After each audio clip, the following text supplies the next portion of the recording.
hold that question until somebody specifically gives it an answer. The chat is just a stream, and you can send it to everybody, including the people that are participating or are viewing, or just the internal. You just have to select. It's kind of, if you make a mistake though, you could be broadcasting something you want to send to one individual to everybody. So I see all panelists and attendees, and then individuals' names that I can select on the chat function. Yeah, and over on the right, you have a raise hand function, and that, you could also use that for the people on the panel. If they wanted to speak, they would raise their hand, kind of a thing. Joe, are you done? Yep, I gave you the host. I'm going Okay, to, I'll just be on mute. I might leave the meeting because it's the end of my day and I got to go do something real quick, but No worries. I'll still be able to I'll get back on right after. Okay, and if Dr. Garcia and, she log out? Yep. I'm going to be controlling the mute. So you might find yourself muted because right now I'm hearing some clicks. Yeah, so I'll try to control the sound. You have up on the top of your screen a bunch of boxes, like a 3x3. That's to put it into a view where you see all of the panelists at one time instead of just the one that's speaking. So you can, that's where the raised hand might become more important. And it's now 4 o'clock. Do you want me to start the broadcast? Yeah, it says we're live on YouTube already, but. Well, that's the streaming part. Got it. Oh, I see. There's the raise hand. Yes, you might as well. We're live. Thank you. I'll take my. We don't have a quorum yet, do we? We do. I think board member Bose joined, which makes a quorum. There are 3 of us. Okay, I guess I don't see her. And it's S. Bose. She's not on camera, but you should see her name. I don't see it. That doesn't mean anything. Sarah, can you unmute yourself and verify verbally that you're there? I am here. Can you hear me? Yep. Okay. Thank you. And I think this may be it. Did you tell me, Dr. Garcia, that Vice President Price is not going to join us?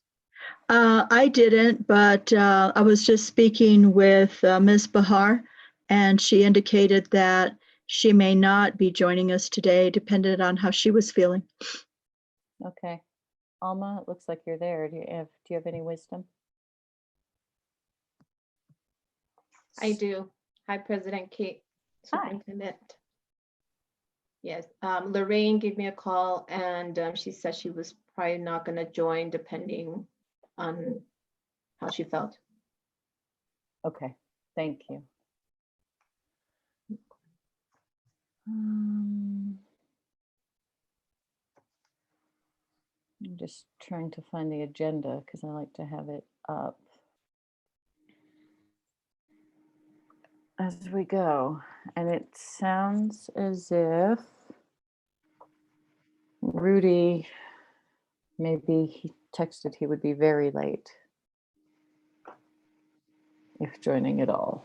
So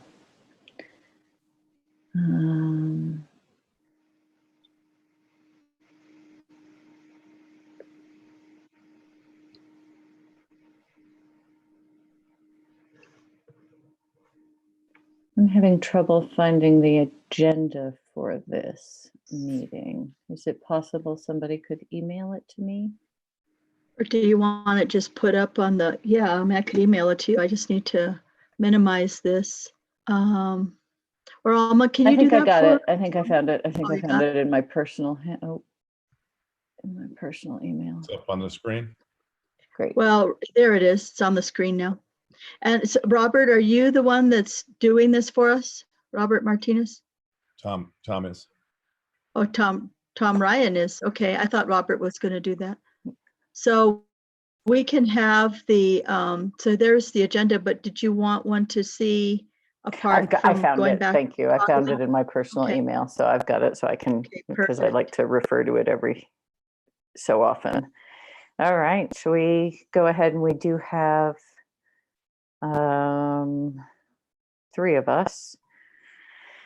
So I'll call this meeting to order. What we don't have on the agenda, and Dr. Garcia and our general counsel will keep me honest here in terms of the procedures online, but we need to do a roll call, I believe. So Dr. Gonzalez, Here. Board Member Bose, Here. and Vice President Price is excused, and Secretary Garcia may be joining us late. Although now he's calling me again. Right. Okay, we're just going to go ahead. Now let's move on to the Pledge of Allegiance and the salute to the New Mexico flag, where I get to practice my English and my Spanish, right? Do we Yeah, I do. have those, and then the acknowledgement of tribal land? Okay, here we go. I pledge allegiance to the flag of the United States of America and to the republic for which it stands, one nation, under God, indivisible, with liberty and justice for all. Juro fidelidad a la bandera de los Estados Unidos de América y a la república que representa una nación bajo Dios, indivisible, con libertad y justicia para todos. I salute the flag of the state of New Mexico, the Zia symbol of perfect friendship among united cultures. Saludo la bandera del Estado de Nuevo México, el símbolo Zia de amistad perfecta entre culturas unidas. And the acknowledgement of tribal land. We acknowledge the original people of the land, the Tesuque Pueblo people and other tribal nations, and ask them to walk with us today as we share and learn together. Thank you very much. Now on to approval of the agenda. Any changes? And if not, if I could have a motion to approve. I move to approve the agenda. This is Carmen. This is Sarah. I second that. Thank you very much. And we'll do a roll call vote to approve the agenda. Board Member Bose, Yes. Dr. Gonzalez, Yes. and the president votes yes. So we have approved the agenda. On to the introduction of the interpreter. Madam President, members of the board, I'm not certain. Herman, did you get Dr. Lujan to help us with this since you're going to be presenting today? No, can you hear me? It's hard to hear you. I can't hear you that well. Can you hear me better now? No.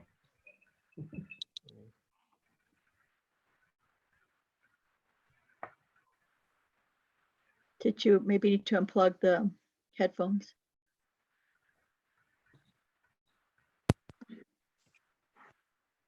Can you hear me now? Yes. Okay. So no, unfortunately, we were unable to connect and get Dr. Lujan to assist in that capacity. And we didn't have a separate translation portal that we were going to be providing. So if there are any needs for translation, I think we may have to provide some other method.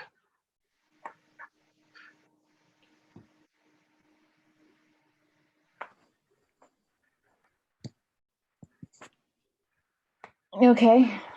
Any suggestions here? Do we know if we have anybody in need of translation? Maybe we go ahead and make the ask and see. It's not Yeah, I know the last few meetings we haven't had anybody there's not ask for it. been a huge demand. How can we do, Tom, is there some way that we can find out?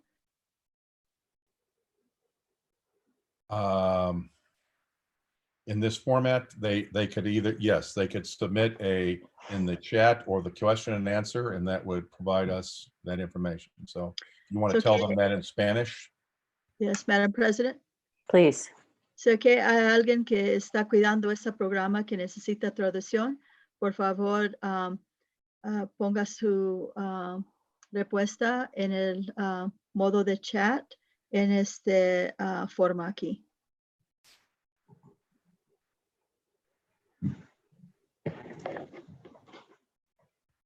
Okay, great. Thank you. And I don't know if there's anybody available to, whoa. I thought it was me for a minute. I thought, oh no, something bad's happened to me. No, I'm trying to go, I have it on my screen and I'm trying to get to the chat function so I can see if anybody else does I anything. thought something very bad had happened to me.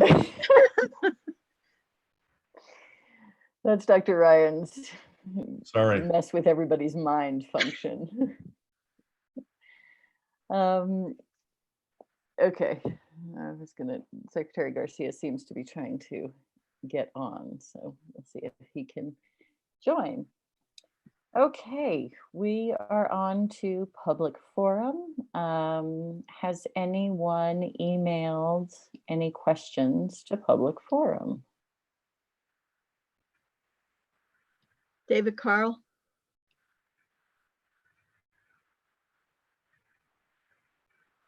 He doesn't appear to be on. Yeah, I don't see him on. Okay, well, maybe we can reach out to him and come back to public forum if there are any questions that have been sent in. Um, Go ahead, Dr. Garcia. I just texted him to see, maybe we can buy a minute. I don't know if you want to, would you like me to It's not try like to buying get a it? vowel. Yes. Would you like me to try to get in touch with Mr. Garcia? No, he says he's okay. Okay. So we'll see. He figured out his phone, he says. So we'll see. Hopefully he will join us shortly. I'm calling David also to see in case he missed the text. Okay. Let's go ahead and we can always do public forum after our finance presentation and move on to item 4 on the agenda, if that's all right. The finance subcommittee and board member Bose and Dr. Gonzalez, I think we talked about holding questions to the end. So what we've done in the past on something like this is as we go through the presentation, if you're able to just jot down if there's a slide that you have questions about, and that way, because sometimes in these more complex financial presentations, the questions are answered later on. But otherwise, if you would just jot down the slide number of your question and we'll go back through at the end and answer them. Is that all right with both of you? Absolutely. All right. This is Sarah.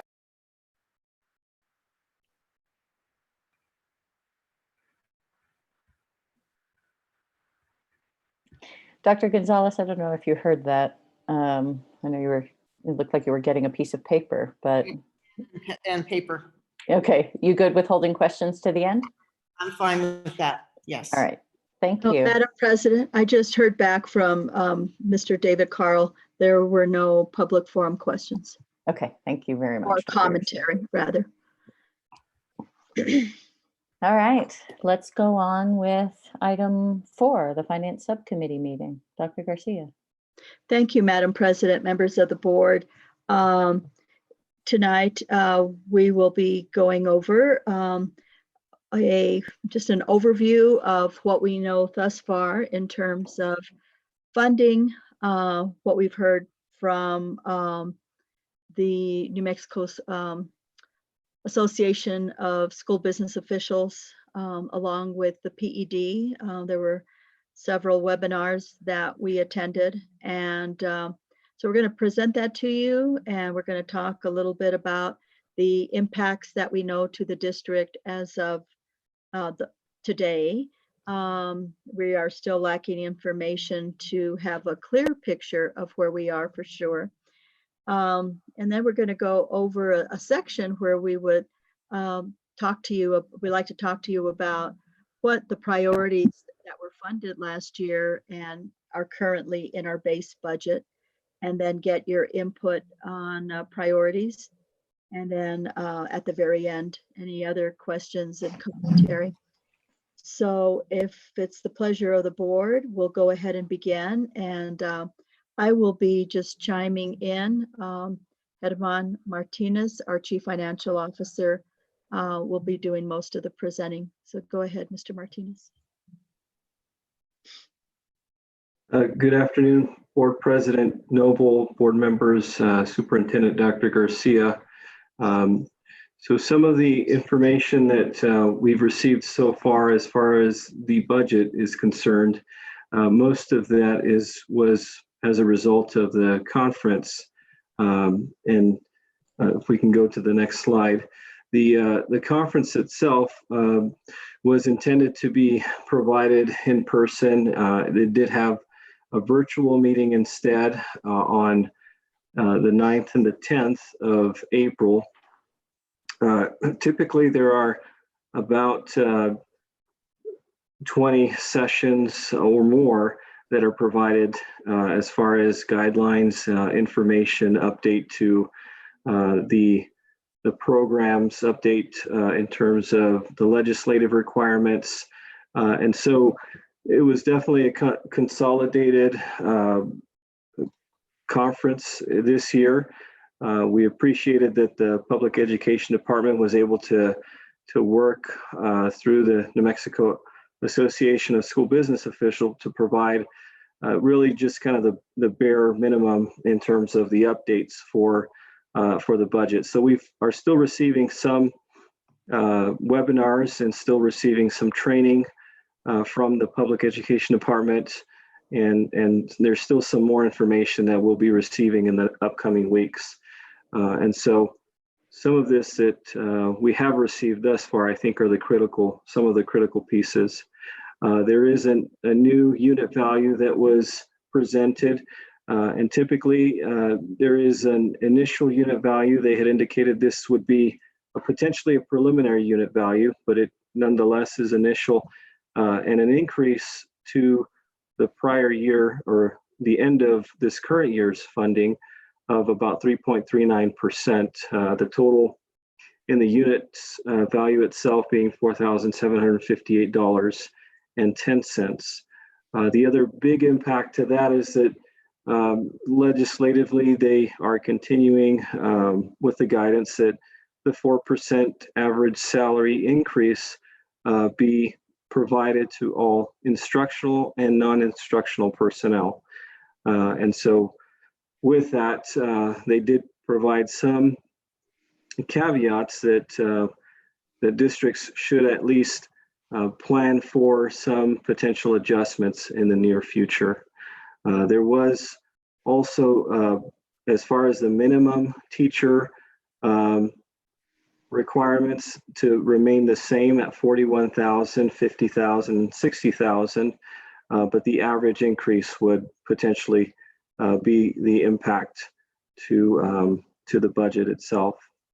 In addition to that, there were new requirements for the educational plan through the New Mexico Dash and the state's requirement for increasing some of the narratives, some of the descriptors, and getting a little more granular in terms of how those programs are being coded and what types of programs are being classified as allowable or unallowable for these specific target or performance targets.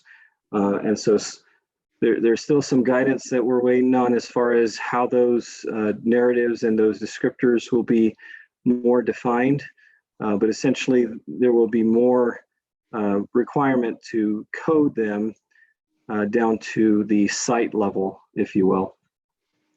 I would like to add on this particular slide, which is slide, it says 7, even though I think this is a second slide, right?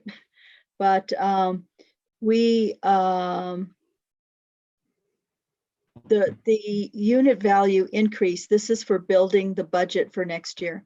So, you know, we get an initial unit value and then it's adjusted usually around January or later in the year. Now, it could be adjusted up or down also depending on what happens with a special session. But this is the unit value that we are required to use right now until further notice to build the budget. I think it's important to note that the increase is 3.39%. The average salary increase is 4%. About 85% of our budget are employees, right? So most of our budget is going to go to salaries. There was no additional funding that I'm aware of that was allocated for teachers advancing to the various levels. So that will also have to come out of this money. There was no additional funding, nor was there last year, to address any kind of salary compaction. Thought it was important to point out that the LESC post-review indicated an increase in year-to-year funding of 6.4%. And it could be that they're not, that they're taking into account all the funding that went in for pre-K, K5 plus, extended learning, and those additional programs. So I just point that out because the general public or you as a board might be wondering, well, if a year to year is 6.4%, why is the unit value increase for 3.39? The amount that was held back is, if you know, I don't know, it seems pretty high, but I think, you know, they're also trying to plan for worst case scenarios. So all districts will be building a budget based on this amount. We have not yet gotten to our bottom line where we know, oh, did our overall budget increase by 3.39%? We won't know that until we see how all the units shake out. We'll talk about that in a minute. I think I'll probably go to the next slide. Hidma.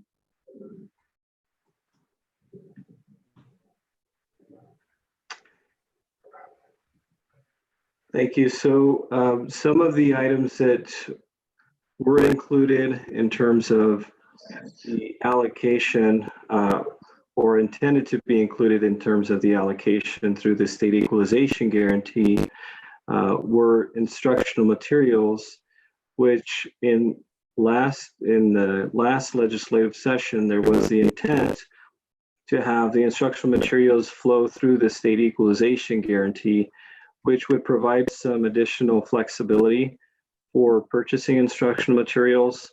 But for any district that did not budget those instructional materials, it could have gotten absorbed into the base, right, as far as the funding available for all of the other program costs. We did budget for that this year, and we anticipate that budget as well to be included or separated for instructional materials. The other two pieces that were new as far as funding through the state equalization guarantee were the early literacy program and the teacher mentorship program. And those were through House Bill 2 that would be embedded in the state equalization guarantee. So again, there was no separate funding assigned for those initiatives or measures. They were included as far as the funding available through the unit value and the overall funding in the state equalization guarantee. The other piece that would be funded through the SCG would be the K5 plus and the extended learning, which we know are separate programs, and we anticipate that those programs will be we will track and monitor what the expenditures and the revenues are for each of those separately, because we know what the units are based off of our enrollment and our membership, and based off of the unit value itself, we can separate that. So that we will be able to keep separate. I think the early literacy and the teacher mentorship, we don't have a specific line item or a specific way to track what the funding was from the PED for those items. It'll just have to be something that we develop as far as how we're tracking those related program costs. So that is something that is new for us. The other major item that's looming is how are the adjustments going to be made as far as the program funding? If there is a significant decrease in revenues at the state level, their policy, has been to sometimes identify potential areas that there may be some either surplus or shortfalls that they can identify. One of those being the cash balances or potentially just overall reduction in revenue. So there was conversation that we should anticipate that if there is a reduction at the state level due to this shortfall in their ability to capture some of the oil and gas revenues, that those would be potentially areas that they would identify. And so there was conversation as far as how the district should be managing their cash, not only identifying specifically the costs that are related on a month-to-month basis, but in the annual overall annual budget, that the district should identify what those operating costs are and how that impact as far as a cash balance sweep would potentially impact the district. And they did indicate that there would be some consideration as far as districts that may have either funds in their cash that were targeted towards specific needs, and some districts that do have smaller operational revenues, or that have declining enrollment, or that have specific needs for those cash balances. They would consider that as potentially not utilizing that as a first target area for them to consider. So it would need to be our district to identify what those cash balance needs are and how we can target those funds for, or what we have targeted those funds for. And I think we've, as a district, maintained a conservative policy on that so far. The other update as far as an AMASBO conference was concerned is that, as I mentioned, they're looking at more granular level data from the sites, and included in that request was the school calendars for the individual sites to look at specific instructional times, instructional hours that were potentially being paired with some of the K-5 plus or the extended learning programs, that they would be able to identify the total number of instructional time that's been made available to students. In particular, what they're going to be looking at also, I can't remember, I think we have 22 schools or 20 schools for which we're applying for extended learning. And so they'll want to compare those calendars to ensure that those extra days are being added. Let's go ahead and go to the next slide.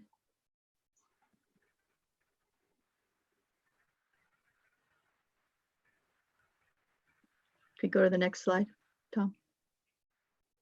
Thank you. So on this one, oops, let's go back. Go back one.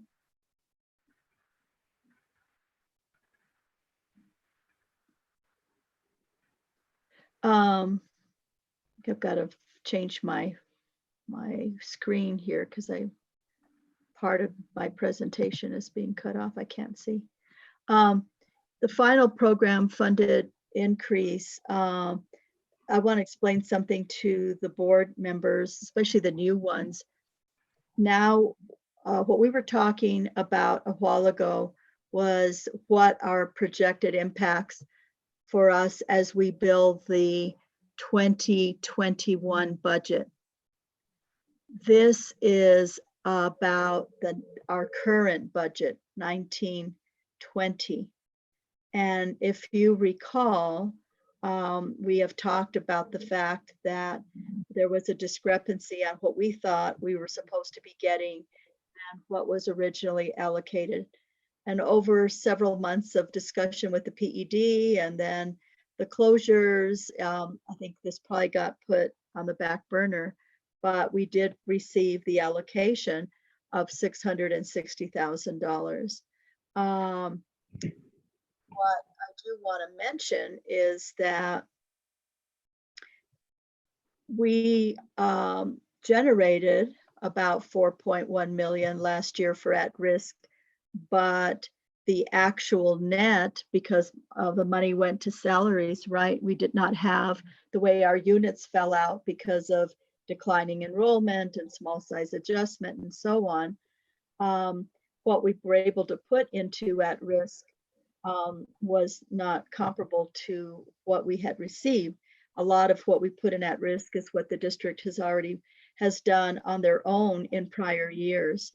So as we look at this funding, we obviously, as per the CBA, when there is an adjustment to the unit value, we do meet with them to negotiate.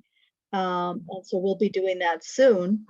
But I did want to point out that we also have to address at risk. And so that's all I have about that one.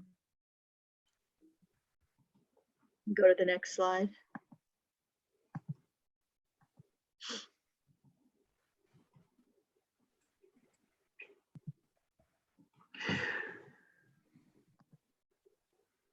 So looking at this current fiscal year and some of the impacts that I think were not planned or estimated in terms of the pandemic that has surged here, there are some significant items that we've had to incur that were not planned for. And so in just starting the process, we've identified some of these potential costs, but as I think the weeks continue, we're starting to develop more potential costs and more potential needs, not only to maintain operations in terms of district support staff, but also for student needs. And so these are some of the costs that we've started to identify just to maintain what the district's needs have been for the past few weeks. Some of these, we did some preliminary projections through the remainder of this fiscal year, which is anticipated that the closure of this semester will, and the remainder of the next month, will potentially be the time frame that we capture some of these costs, or that some of these costs are incurred by the district. And so there may be additional costs that start to increase as the time continues for remote working, where we continue to see some additional needs, but this was, trying to identify some of those potential areas that we've had to either allocate or reallocate funds towards. And so we have, I think on slight positive side, seen some decreases in our physical costs related to the buildings, but obviously the other costs have outweighed that as well. And so, it's basically just been a shifting of budget, if you will, to maintain what the operating needs of the district have been.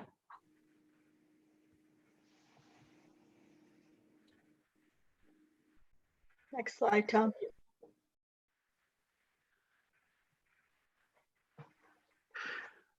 So in reviewing the estimated funding impacts for the 2020-2021 fiscal year, in our estimates, we've identified what potential revenue impacts would be, as well as some potential expenditure impacts.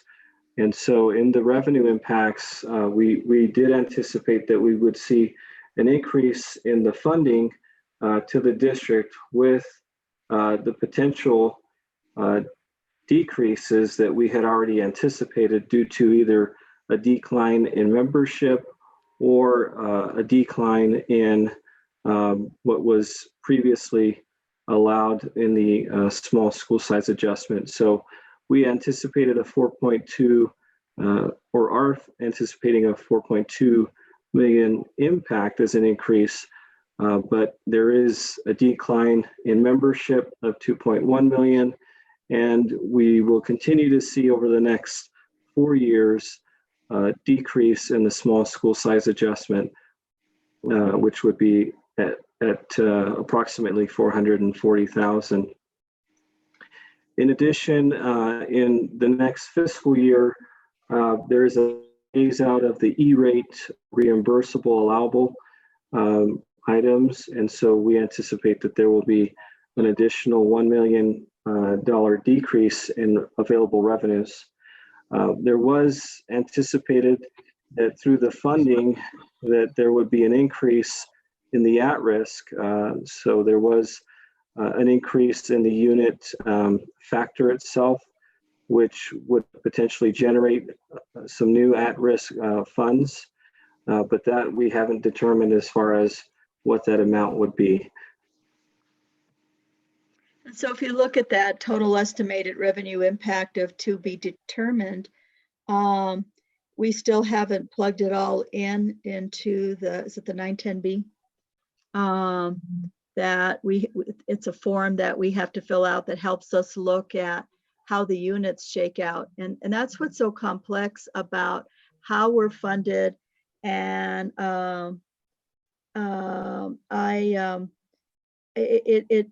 it's not that you can't understand it. You know, I know that you all can understand it, but it takes some time. And I've told people before, if you take a school finance class, it's a semester course, and it's very odd. And so, and this is something where the legislators, I think, have difficulty understanding, is that we may generate, let's say, X amount of $1 million for at risk, and we may generate so many units, right, from the unit value for the various grade levels and for special education. But then there are other factors where you have a decrease in funding, whether it's for declining enrollment, small size adjustment, that we're not getting less special education students. And you could say, well, it might be a wash. Well, yes and no. If the students don't all fall out, they don't fall out evenly, right? They're in different grades across the different schools. And so sometimes, yes, you can cut back on some teachers, but other times we can't because of the caseload requirements and whatnot. So until we can see how our units fall out, it's hard for us to yet tell where we're going to be. Some districts, if they have growth, if they have other factors in their district, they may be just perfectly fine. And there may be others, because of how their units fall out, that could be hurting. So it's too early to tell yet how this has impacted districts across the state. Tom?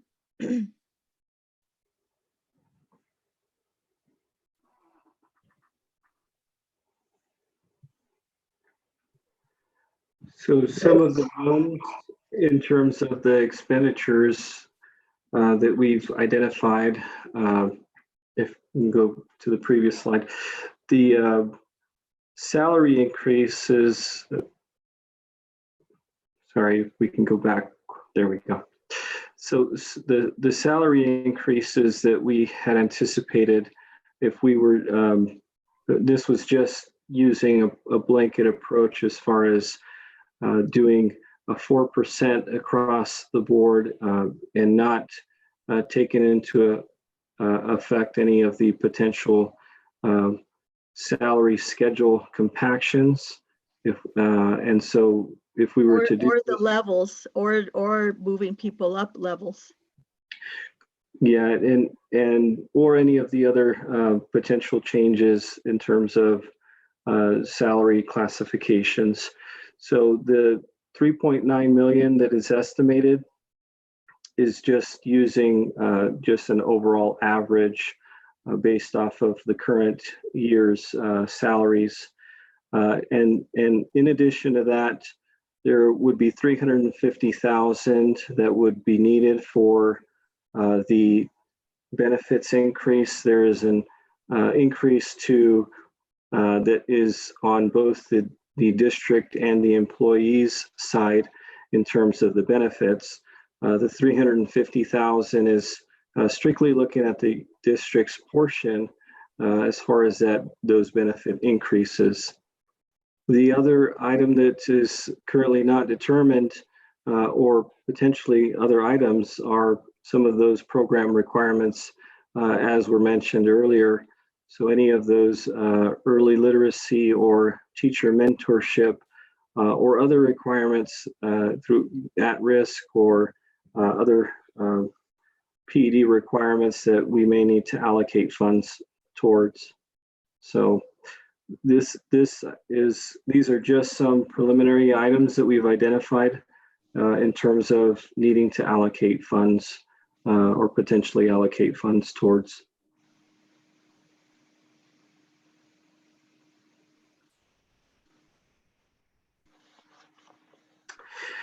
So our intent as far as being able to capture some of the priorities at the local site level. Excuse me for 1 second, Mr. Vaughn.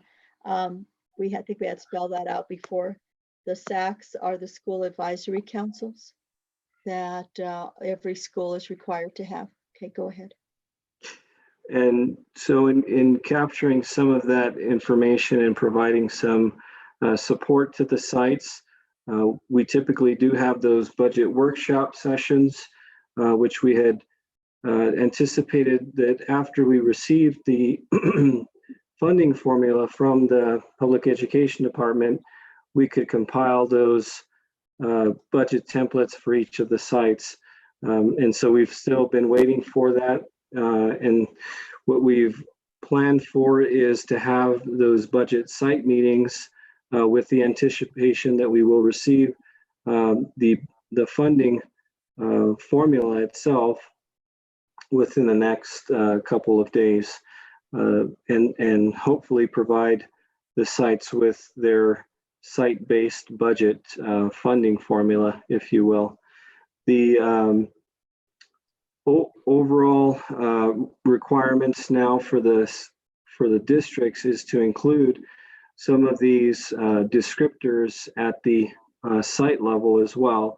And so there is some need to align some of the priorities that the school advisory councils have with some of the PED requirements as far as the narratives. And so my team and Linda from Teaching and Learning has worked on some of those budget narratives. We had anticipated this previously and had started that process. And so we are still working on that to develop some better rubrics and guidelines for the sites so that this is not just a new requirement for them, but that they have the ability and the information through those descriptors and through those rubrics that they can align their SAC budget priorities to what the PED is now requiring through their DASH plans. They're also requiring that they look at their budgets through an equity lens as well. So that is an additional requirement. Just to interrupt for a moment, this is Kate. I just want to note that Secretary Garcia has joined us. Thank you.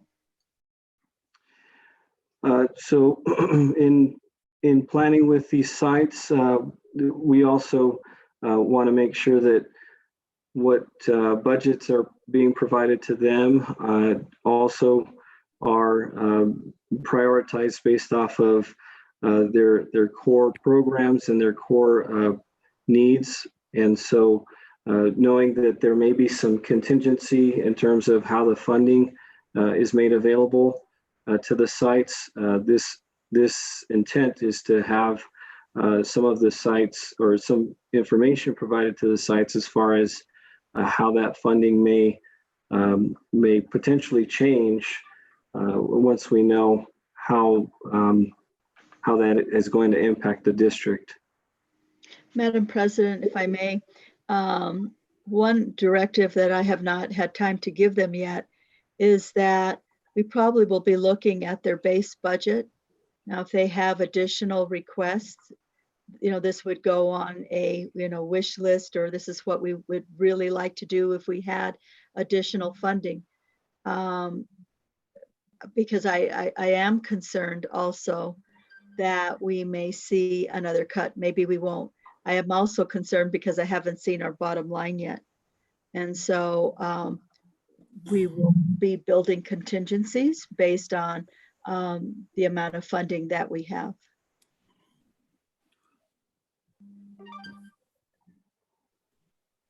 I think you can go ahead, Tom. So I want to go over this slide to, especially for the board members that are new, Dr. Gonzalez and Ms. Bose. So first of all, everything on this page is in the base budget. So these are not things that we need to add. They're already in the budget and roll forward. Now, obviously, if we need to go back and review, depends on where we are when we get our bottom line. So last year, these were the board priorities that we managed to be able to cut some things to make this happen. Beefing up the HR department that was understaffed, an emergency management position, it was 0.4 to make that person full-time. School safety, we added one social worker. I know we'd wanted to add 3, but we weren't able to do that. We added to the middle school 1 FTE for middle school athletics. 50,000 to recruit and retain staff. A lot of that money went to national board certification. Once teachers get that certification, they generate how large a stipend every year that comes from the state, Mr. Martinez? It's 1 1/2 the unit value, so approximately 7,000. That's an additional 7,000 in pay if you have national board certification. And we've had some people that have told me that they decided to even stay because of that. So it's really working. But I think we had some people come and give testimonials to the board. There was 1 FTE or money that was restored back to admin that had been cut. Social media specialists that we have, it's a stipend, $1,000 stipend for 1 person at each school. Community support services for at-risk students, that was the communities and schools. We added back to the site budgets to the schools, 128,000. We had lost a state grant for attendance coaches, and so the board thought it was important to add that back in. And then you all wanted to ensure that there was a health professional at each school. And so we added 1.3 FTE to ensure that there was either a nurse or a nurse's aide. All nurse's aides are supervised by nurses. And then a request for a stipend for a lead librarian for the district. So the ones in black were the 18-19 initiatives that carried over the last couple of years. The ones in blue are the ones that we added in 19-20. But all of this is currently in the base budget. And let's Let's go to the next slide. Madam President, this is Rudy. Do you want to ask questions now or after the presentation? So Rudy, we were waiting to the end for questions. And as ever, if you can note the slide number, that's your question, that would be good. Thank you. Thank you. So at this point, and I believe go back. Thank you. I know that you had asked, this isn't for questions right now. This is just a part of the agenda where we had discussed, Ms. Noble, you had asked the board last time to bring forward, what might be priorities for you all so that we have a sense. To be honest with you, I know you asked for the district priorities. I want to be able to maintain salaries, to be able to give the salary increases that are mandated, and to be able to support our staff in any way we can. I know that we have given, the board has approved picking up the increases in insurance. It'd be great to continue to do that. So from a district priority, given the fact that budget is tight, compensation for our employees will continue to be a top priority. But I don't feel that we're in a position to add or to request to add anything at this point in time until we see where we're at. But it would be great to hear from the board if you have priorities that you would like us to be thinking about as we look at our bottom line. So is there more to the presentation, just because I think Yes. I'd prefer if we could ask some questions before we get to our budget priorities discussion, just because it would help to sort of have a foundational understanding of the budget. Sure, that makes sense. So let's go to the next slide.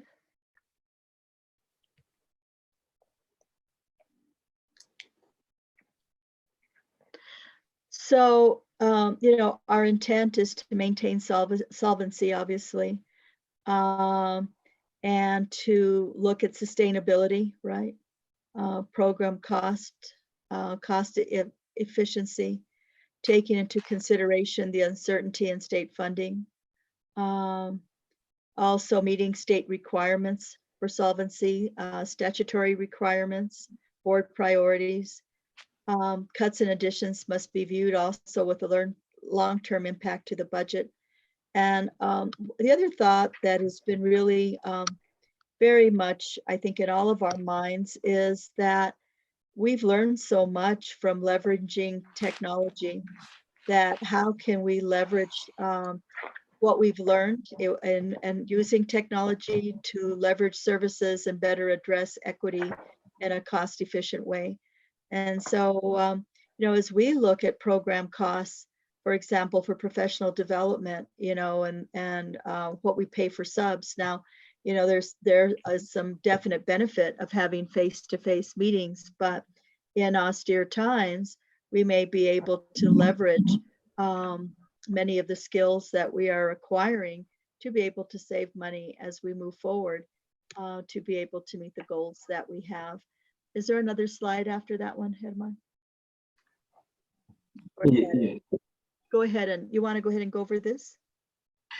So our current timeline, as far as the budget requirements, and we had previously anticipated that we would need to try and keep things moving along as far as the submission to the PED. The final timeline that we were given from the PED as far as the adoption and the submission would be June 3rd. So planning kind of backwards from that, I think we're still on pace as far as what items need to be reviewed and how many times that we need to take a look at the budget in terms of the planning.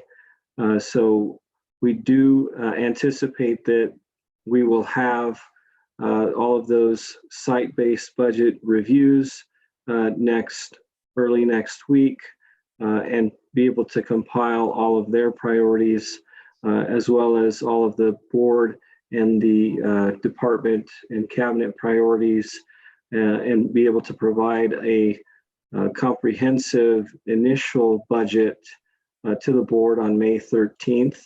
And we request that there would potentially be opportunity to have a special board meeting on May 28th, which would be a Thursday, to have some final discussions as far as some potential adjustments or revisions before the required submission to the board, to the state, which would be June 3rd.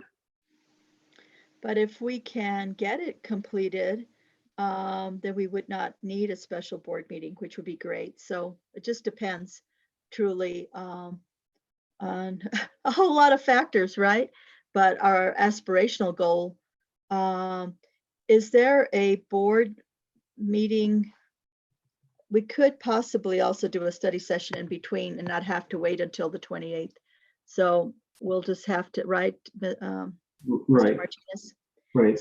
So this is this May calendar is very tentative. I think we'll have a better feel after the first board meeting in May. And so with that, we can stand for questions and then would like your input, whatever is the pleasure of the board. Thank you so much. Thank you very much, Dr. Garcia, Mr. Martinez. Questions from the board? Anybody want to go first? Yeah, Dr. Gonzalez, please. Madam President, Dr.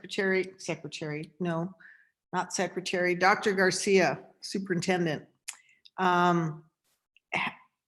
If they have a special session and is this budget from, they aren't cutting back on the budget that we had from last year, right?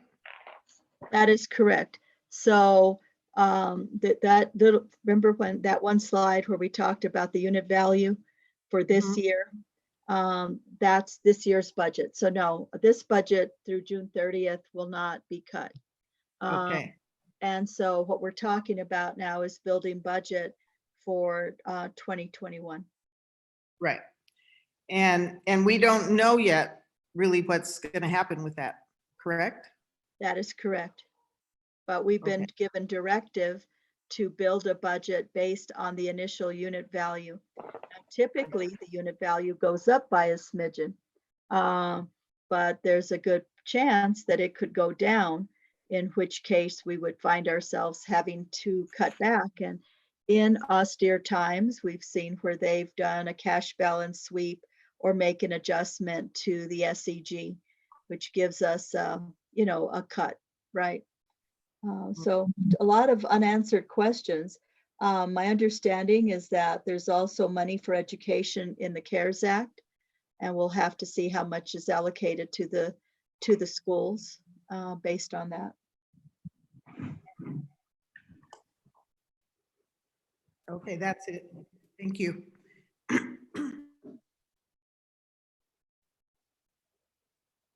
Other questions from the board? Secretary Garcia, Board Member Bozay. Board President Noble, Superintendent Garcia, other members of the board, this is Sarah. I just jotted down a couple questions while we were going through the slides. On slide number 8, the discussion about SEG, and some of this is just my needing to become familiar with how the budget works. So thank you for bearing with me. But all of those things that were listed on that slide are part of the unit value funds. Am I understanding that correctly? Can Dr. Ryan, can you put that slide up? Because I don't have the presentation in front of me. But the unit value gives you the basic building block to know how much money you're going to generate. But if I can just see that slide number? You said it was slide 8. Yes.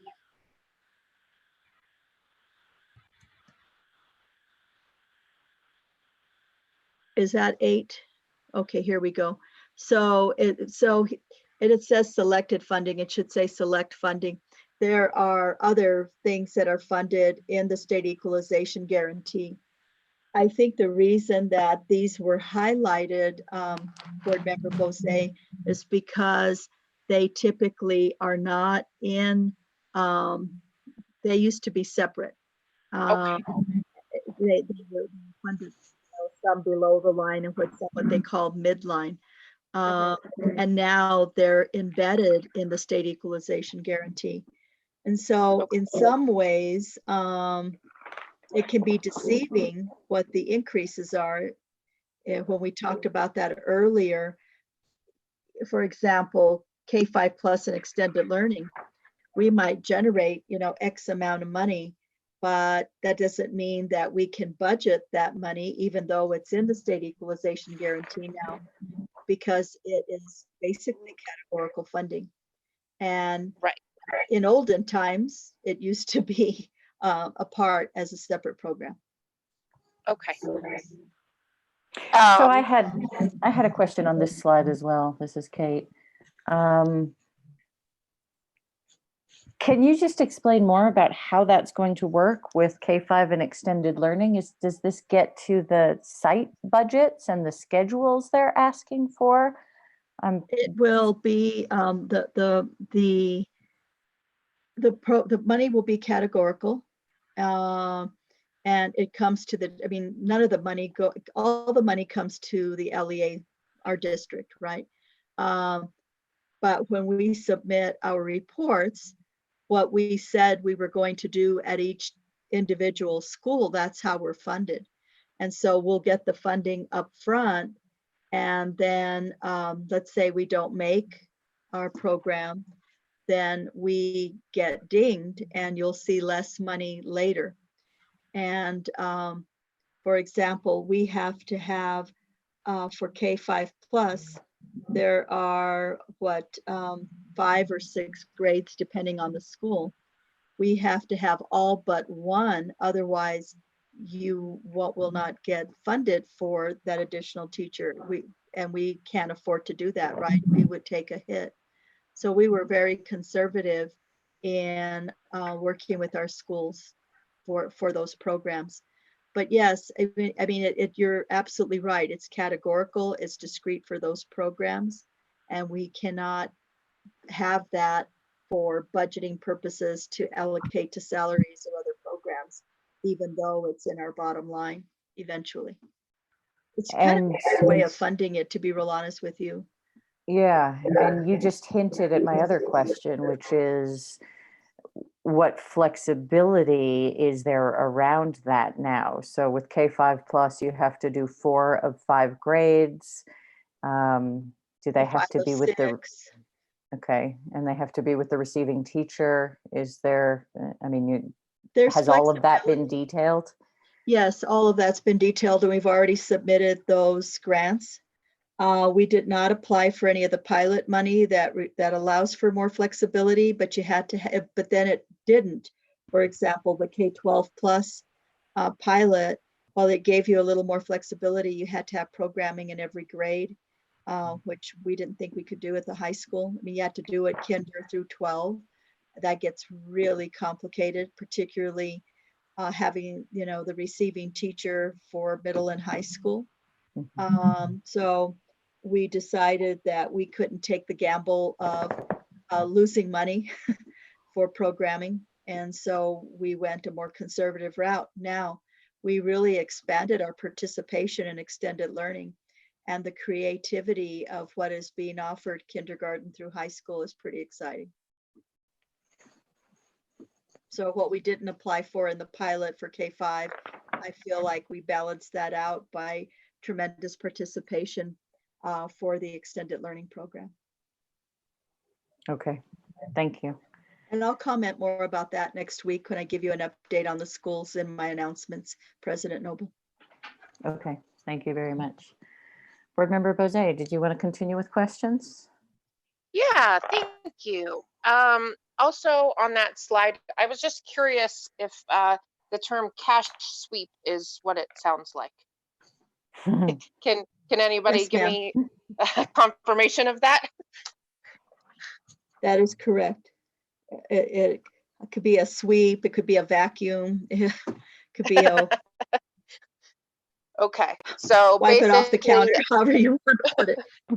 basically, if there's money sitting around that we haven't used, somebody can come in and decide that they want to sweep it away. This has already happened to us. Yeah, I think it was 2 years ago. And school district, and you need the cash for a variety of reasons. Drawdowns, for example, if we're not paid back, if we're not reimbursed, particularly for a lot of our federal funds or grant funds, we still have to pay our employees, and you need a certain amount of cash to be able to do business. Absolutely. Right? Yes. And so the board has a policy that we stay within that policy. I think we voted last year to go a little below the 5%, if I recall. I think we went down to what, 4.75 perhaps? I can't remember. It's about right. But the board gave us approval to go below our policy. But, we could see where they could say, and this is just, guessing. You could say, well, if you have a cash balance higher than 3%, we're going to sweep it. Okay. And is there, on that point, is there any indication that that might be real? Just because, to put it bluntly, I thought that was something the Martinez administration did that we hadn't seen before and wouldn't see again. But it happened under the Richardson administration in 2008. Did it? Okay. Yeah, unfortunately. Yeah, if the state is that cash strapped, yes, it could happen again. So it's good to be prepared for that. And then on slide number 10, when we were talking about the costs that have come up in the last month related to the school closures, I was curious about the food costs and if it was anticipated that any of those would eventually be reimbursed, or how that was all working. So what happens is that we are paying all of our employees, but the way that we generate the revenue is for reimbursed meals, right? And so we normally serve about 10,000 meals. We're serving about 1,800. I see. So you offset the cost of the meals that are provided by the students that are purchasing. No. No. No. Okay. Sorry. We have you get reimbursed for meals served, and so and we typically serve about 10,000 meals for which we are reimbursed. Right now, we're giving out about 1,800 meals, but we still have the same crew. We're still paying the same number of employees. I see. Yeah, that makes perfect sense.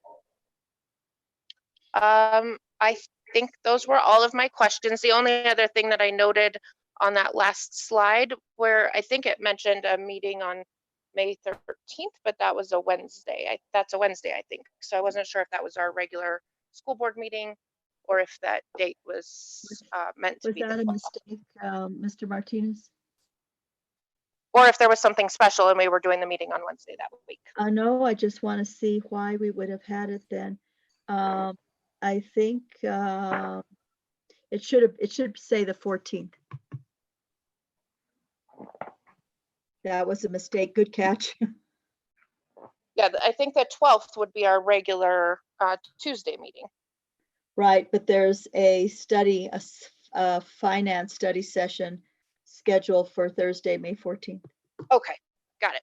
Mm-hmm. So That's we all. need to correct that date. Thank you for catching that.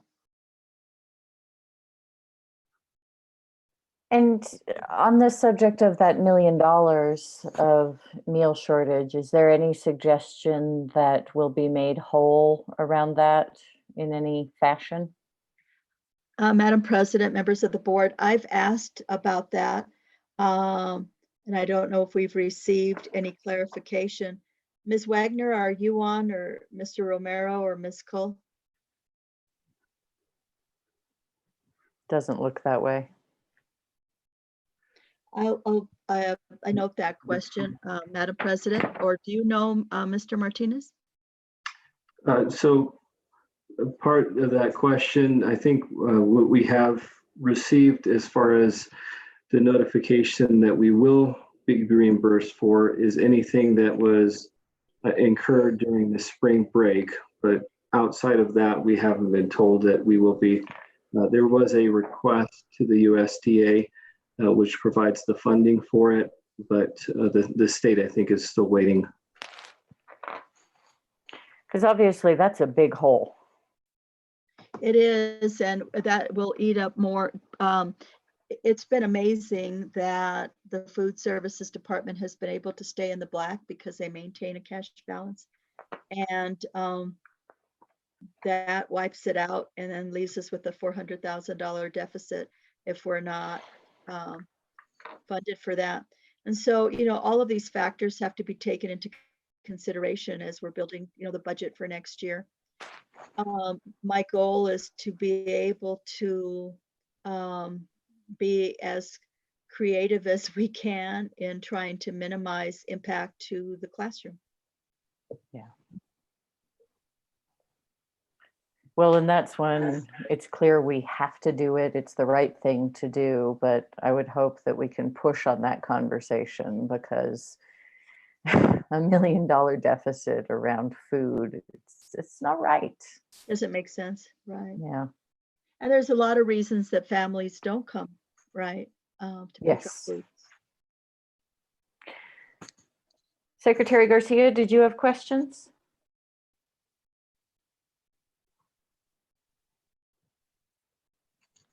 Can you, I can't tell if you're there. You appear to be muted. I'm sorry. There you go, unmuted. On the second last presentations in regards to last year's board priorities, there was line items in black, and then also there's some highlighted ones in blue. Can you go to that slide? I think it was the second or third last. Yes, it was the one where we talked about what had been funded 2 years ago. I just see from Mr. Romero, he says there has not been clear guidance or assurance on the student nutrition. Thank you, Mr. Romero. Dr. Ryan, can you pull the presentation back up for us? And go to that slide that has the black and blue print. Thank you. Yes, Secretary Garcia. In regards to the attendance coaches, is that state grant cut? Is that $200,000 that is cut, or that's? That was cut last year. There were just no more funding for that grant. And so the board allowed us to add 3 FTE so that we could maintain the attendance coaches. And then also, thank you. Also, in regards to the SACs, has the SACs or anybody been involved in communication with SACs throughout the school districts? Yes, sir. And it might have been talked about before you joined us, but there is training with the SACs, and they will be given direction on how they can give us input on how they what they would like to see for their schools, how they would like to allocate their resources, and if there were additional funding, what they would like. But we've also been given many parameters from the state for various programs of what we need to address. And so they will be given those directives that we receive from the state in terms of how they address their individual budgets. There will also be a requirement that they look at their budget in terms of equity. Great, thank you, Madam President.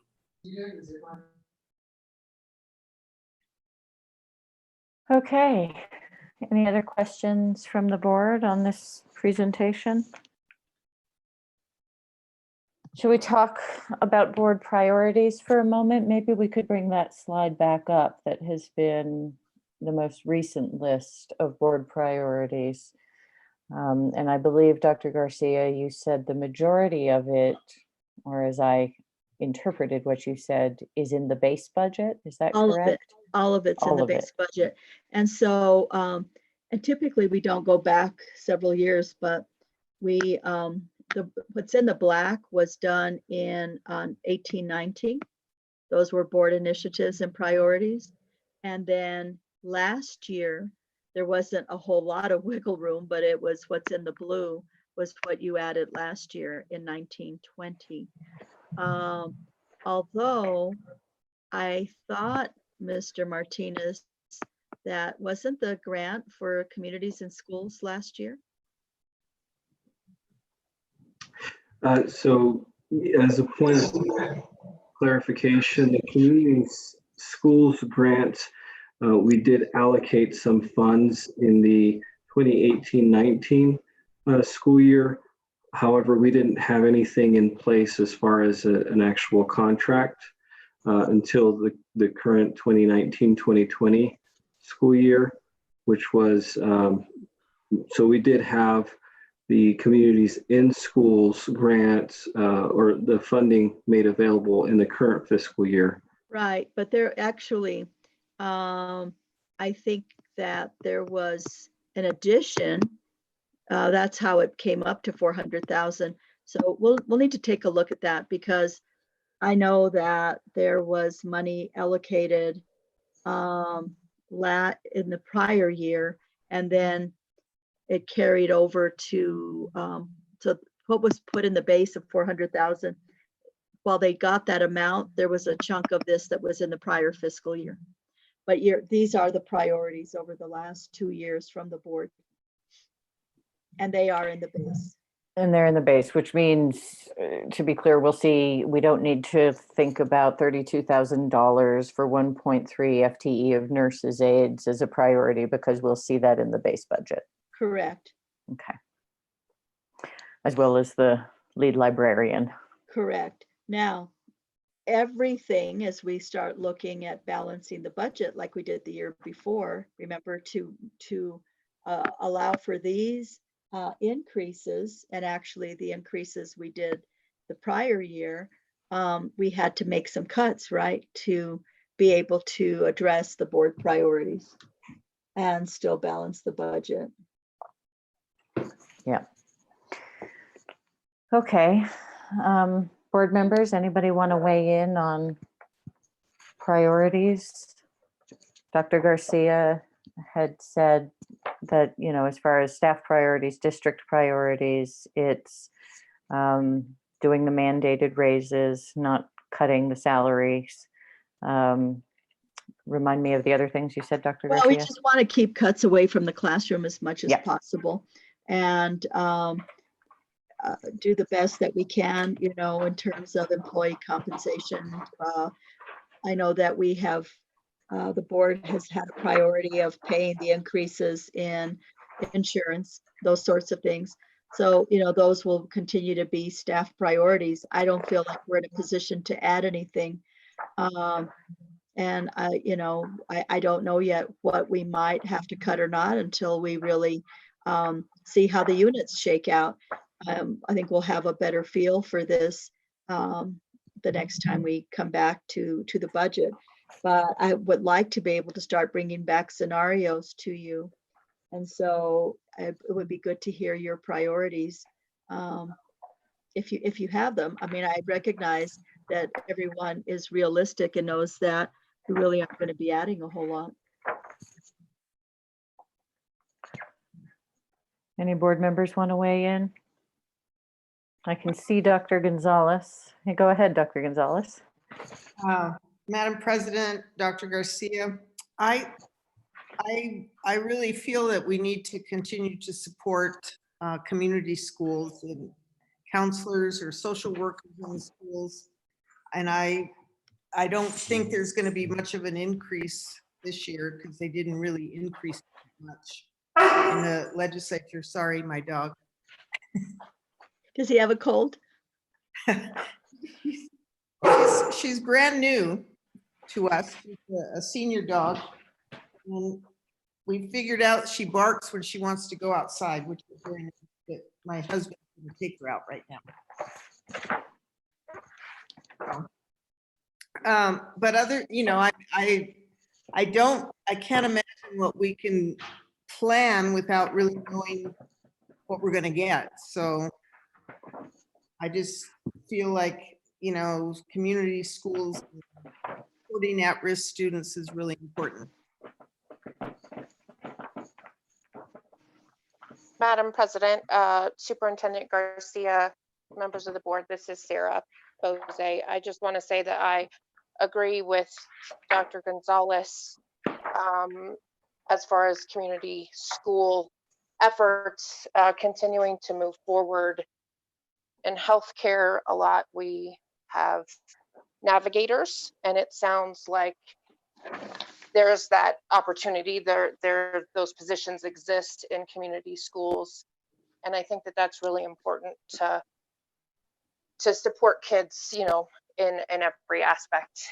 So I definitely agree with that, and along those lines, I definitely want to support the idea of preferably a nurse being in each school, but I recognize that that's not always possible, and so I definitely support the idea of there being a medical professional there that's licensed to take care of kids whenever possible. But this is a much different discussion than what we had 6 weeks ago when we first started talking about this, and I jotted down priorities. They're just, we recognize that that's not all relevant right now, and we're in a different situation, and I completely agree that we need to keep cuts out of the classroom. So thank you guys for all of the work that you put into this presentation and gathering all of the new information as it's coming out. I know it's a lot, and we really appreciate it.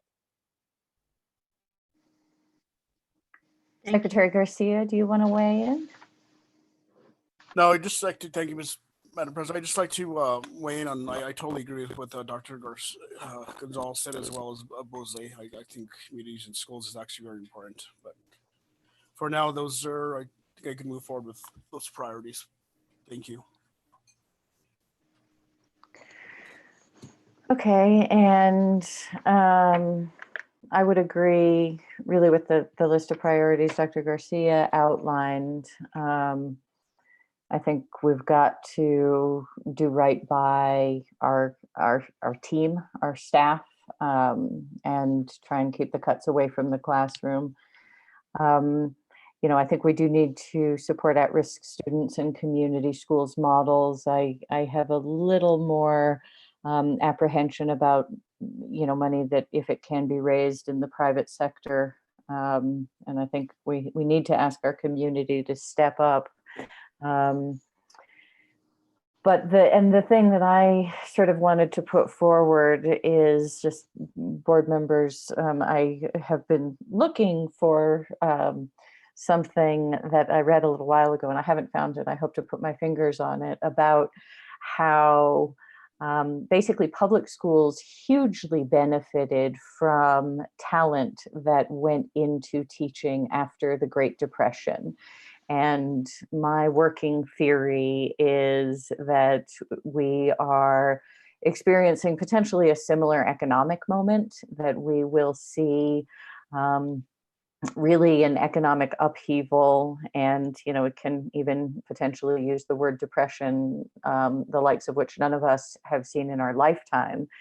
And one of the factors of that happens to be around paying for healthcare, health insurance, something that the Santa Fe Public Schools do very well. So I will probably keep saying that I hope we can build a pipeline of talent into the classroom to recruit ultimately really excellent teachers in a way that is probably unprecedented in any of our lifetimes.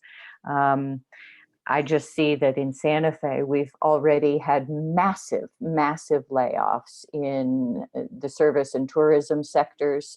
A lot of these are well-educated people who,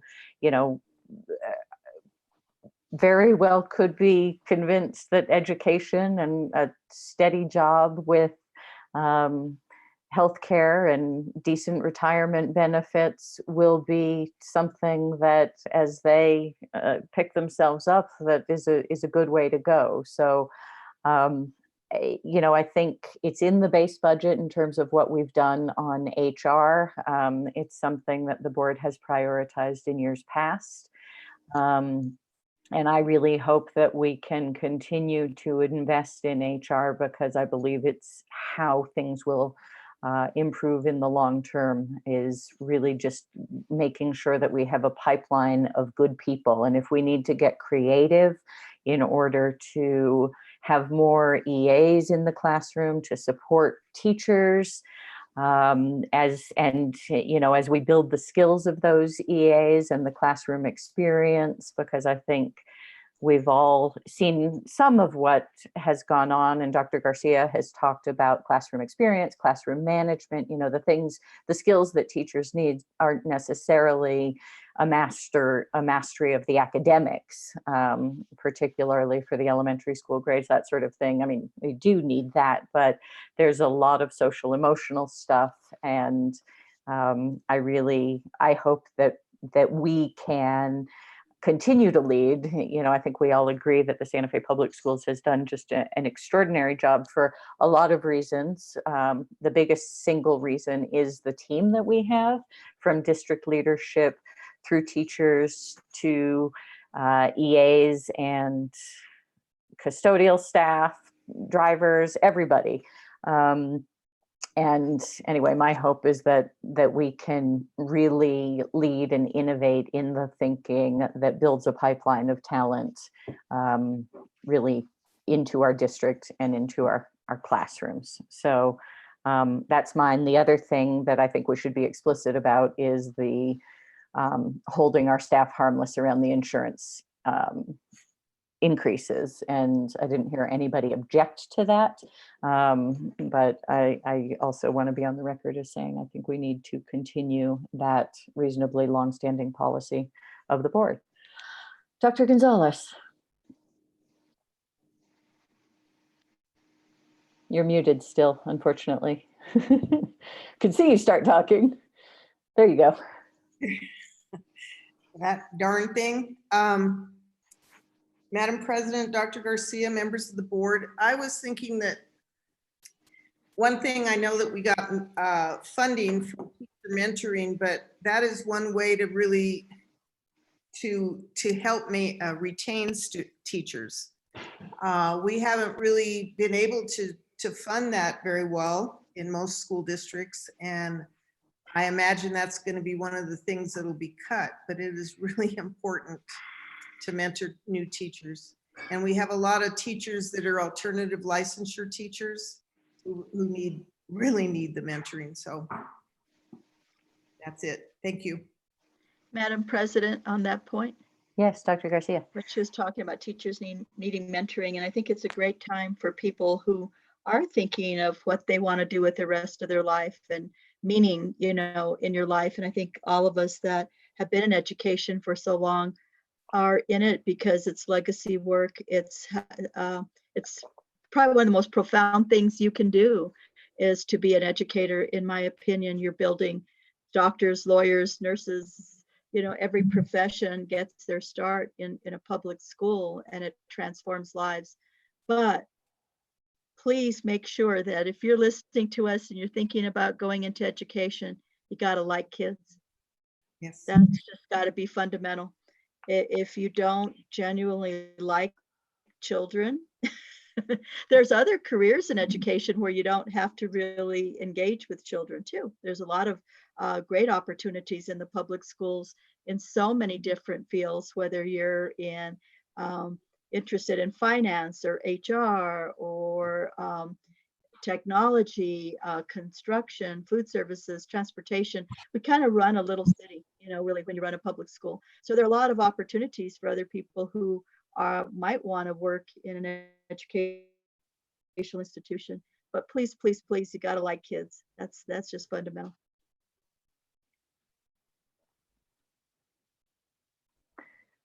Any other thoughts, comments? Board priorities?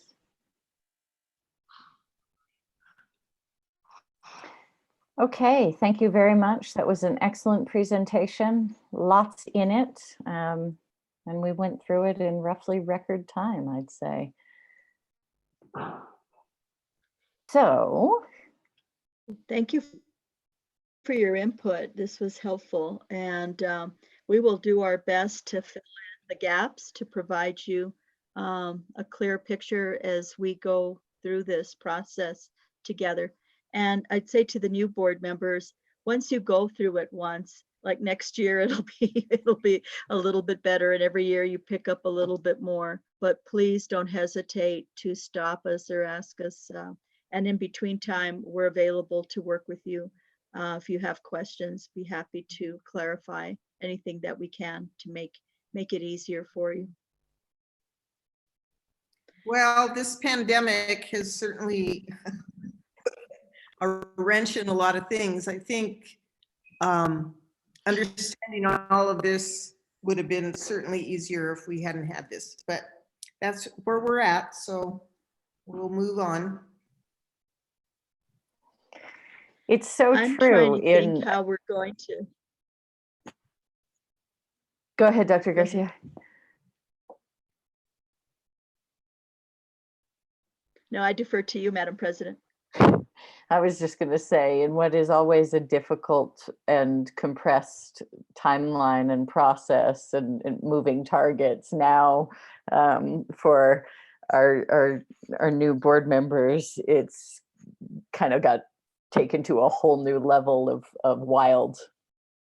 So, and Herman, I want to compliment you on the clarity of the thinking, the presentation, and I would say actually the fact that we had so few questions is a testament to how clear it's been. And Dr. Garcia, I know you work hard on that, so I really appreciate it. And what were you going to say? I was going to say, when we build budget, if you were in our war room, so to speak, we have these big pieces of paper all over the place. Thinking, how am I going to do this without all my paper everywhere and lining things out and adding this and putting this here? And Dr. Ryan, you're going to force me to have to figure out how to do that. We work on Google Docs all the time, and so we'll probably have multiple lists and toggling in between, because it's quite a process. Sausage making, they say, the legislative process is, sausage making. So is building the budget, and not being able to be face to face with the team will be tough. But we'll have long days in front of the computer, right, guys? And we'll get through it. So that's what I'm wondering, like, oh my God, I've never done it virtually before. So this will be interesting. Well, we're all reinventing as we go, Yes, right? we are. Yes, we are. Okay, shall we move on to advanced planning? Yes, and Madam President, I think, was there a request for another meeting on here, or is it? No, I think that's actually on the calendar or the agenda for the 21st, Madam President. I thought there was a request here, but it's on the 21st. Okay, yep. And as we learned, we're certainly able to call a special session if we need to, if that's helpful in building the budget and making sure that the board and by association, the community is clear on what's going on. And, the more we can communicate, the better we'll be as we go. But at this stage, and I believe we are on for an executive session on the 21st next week. Dr. Garcia is nodding. So we'll do an executive session. We'll get guidance from Dr. Ryan or someone as to how an executive session will work, but I would imagine it's just us getting together without the broadcast. Although maybe we need to do it publicly and then go private and then go public. We'll start probably with, and then go back again. So we'll have probably 2 different call-in numbers, I would imagine. or call Okay. in or links. So we'll start in the broad one and then move over and then come back again. Yeah. But Right. Dr. Ryan probably has a really cool way of us doing it, so. We're all going to get a special key that we Yes. unlock the room with virtually. Okay, any questions, anything else on advanced planning? It sounds like for May, we're going to stay a little bit loose, call special session if we need to, and continue to work on our budget. Here's a question. Was there any indication around this preliminary unit value as to when, I guess that would be after a legislative special session, that they might adjust that, or? You always have a preliminary. It always is like this, and then you get the final, like I said, in January or December. This one is more preliminary than usual because of the special session. And I think by law, you can adjust it up to 3 times. And there's been some years, excuse me, where there have been some years where the unit value has been adjusted 3 times. If they had to do it an additional time, they probably could through legislation. So this is our budget. I mean, I don't see us getting a different unit value through the budget building process. Okay. That really answers my question. Thank you. Okay, anything else on advanced planning? All graduation dates to be determined. That is correct. All right, we will be together again in this format on Tuesday, April 21st. Thank you all very much. We are adjourned. Thank you, Madam Thank you, President. everybody. Bye. Nice seeing you all. Thank you. Have a good evening, everyone. Good night, Ms. Bose. Thank you, everybody.